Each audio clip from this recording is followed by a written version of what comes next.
تو پھر آپ پر لازم ہے کہ آپ اس شہر میں نہ جائیں جس شہر میں یہ عذاب آیا ہوا ہے. مثلا آپ لاہور میں ہیں، لاہور میں عذاب آ گیا، یہ والا وبا آ گئی، طاعون آ گیا، کرونا آ گیا، تو تم پر لازم ہے کہ تم لاہور چھوڑ کر دوسرے شہر میں بولو نہ جاؤ. ایک تو پہلا یہ. دوسرا یہ بتایا آپ لاہور میں ہیں اور لاہور میں عذاب نہیں ہے، لیکن آپ کو پتا ہے کہ کراچی میں آ گیا ہے، تو پھر تمہارے اوپر کیا لازم ہے کہ کراچی چلے جاؤ؟ نہیں، تم تب بھی اس شہر میں نہ جاؤ. یہ اتنی سی بات سمجھے. پھر بیٹے اگلی 12ویں حدیث ہے، اللہ تعالیٰ کون کون سی چیزیں پسند کرتا ہے اور کون کون سی چیزیں پسند نہیں کرتا.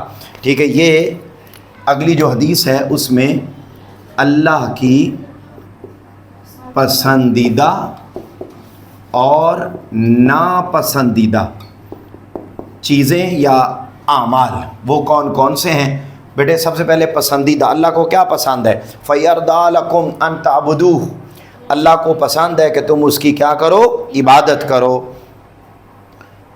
وَأَنْتَ پھر وَلَا تُشْرِكُ بِهِ شَيْئًا، نمبر 2 کیا پسند ہے کہ تم اس کے ساتھ شرک نہ کرو.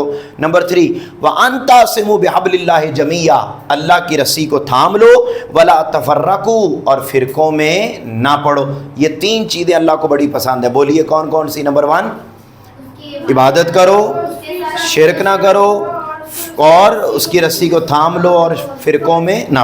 پھر وَيَكْرَهُ لَكُمْ، اور کون کون سی چیزیں اللہ کو پسند نہیں ہیں؟ نمبر 1 قیل وقال، فضول باتیں. نمبر 2 وکثرت السوال، بلا وجہ سوال پوچھنا.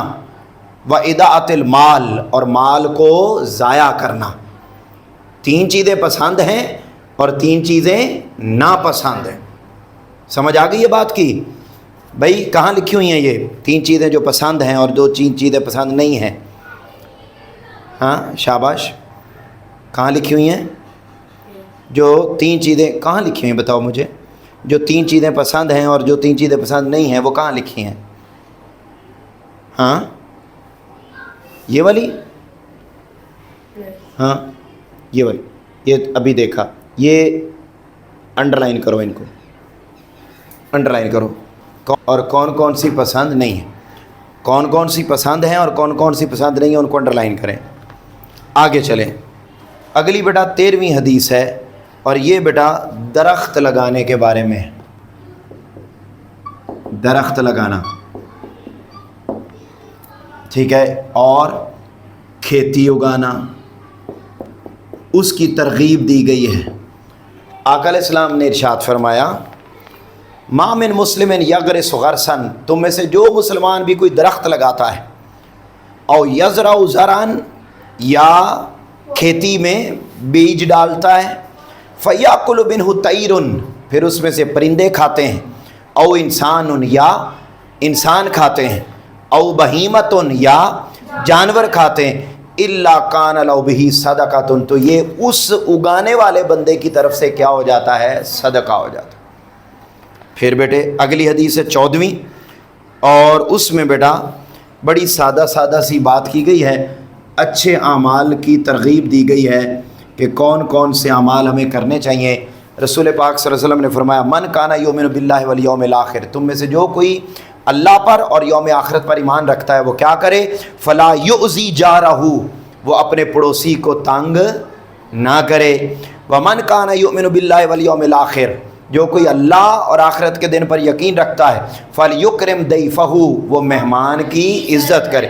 ومن کان یؤمن باللہ والیوم الاخر، اور جو کوئی اللہ اور آخرت پر یقین رکھتا ہے، فلیقل خیرا، اچھی بات کرے، او لیصمت، یا پھر ہمیشہ چپ رہے. 15ویں حدیث. پھر بیٹا یہاں پر مسلمان کی تعریف کی گئی ہے. مسلمان کون ہوتا ہے؟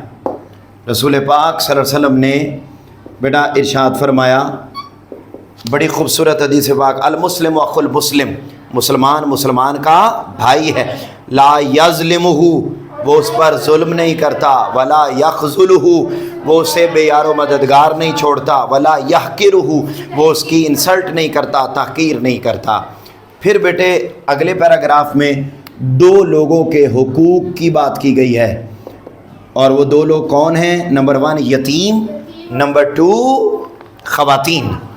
سنیے آقا علیہ السلام نے فرمایا اللہم انی احرج حق الضعفین، اے اللہ میں 2 کمزور لوگوں کے ساتھ زیادتی کرنا، ان کی حق تلفی کرنا حرام قرار دیتا ہوں. وہ 2 کون کون سے ہیں؟ الیتیم، یتیم، والمرأہ، اور عورت.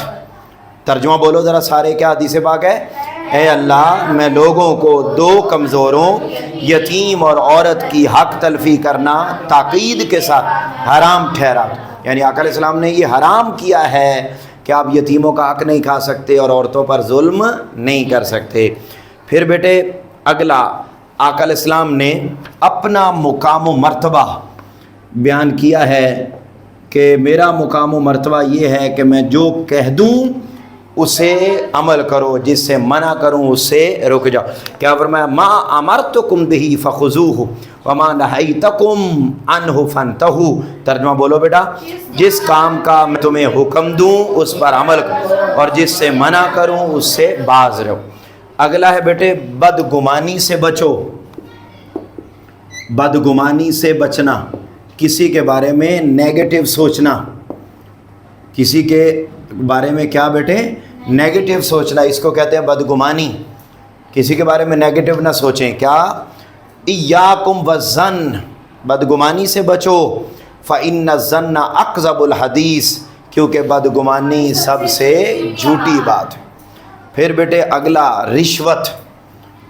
رشوت سے متعلق کیا ارشاد فرمایا بیٹے؟ الراشی والمرتشی، بلکہ کیا فرمایا؟ لعنت اللہ علی الراشی والمرتشی. ترجمہ بولیے، رشوت دینے والا اور رشوت لینے والا پر اللہ کی لعنت ہے. اور آخری ہے بیٹے قرآن کا مقام و مرتبہ. قرآن کا مقام و مرتبہ اس حدیث پاک کے اندر بیان کیا گیا ہے. اور کیا ارشاد فرمایا؟ ان اللہ یرفع بہذا الکتاب. بہت سارے لوگ ہیں جن کو اللہ تعالیٰ اس کتاب کے ذریعے بلند کرتا ہے، اونچا کرتا ہے. وَيَدَعُ بِهِ آخرین، اور بہت سارے لوگ ہیں جن کو اس قرآن کے ذریعے نیچے کر دیتا ہے. کیا مطلب؟ جو پڑھتے ہیں اس کتاب کو وہ اونچے ہو جاتے ہیں، اور جو اس کتاب کو پڑھتے نہیں ہیں وہ کیا ہو جاتے ہیں؟ نیچے، وہ پاکستان ہو جاتا ہے. ٹھیک ہے، یہ اس کے اندر بتایا گیا. ترجمہ بولے بیٹا کیا لکھا ہوا ہے؟ اللہ تعالیٰ اس کتاب کے بہت سے لوگوں کو اونچا کرتا ہے اور بہتوں کو اس کے ذریعے نیچے. ٹھیک ہوگی بات؟ شاباش. بس یہ آپ نے اگلی، یہ ٹوٹل اب 20 حدیث ہو گئی ہیں، ان کو کل آپ نے یاد کر کے آنا ہے. یہ میں نے آپ سے سننی ہے.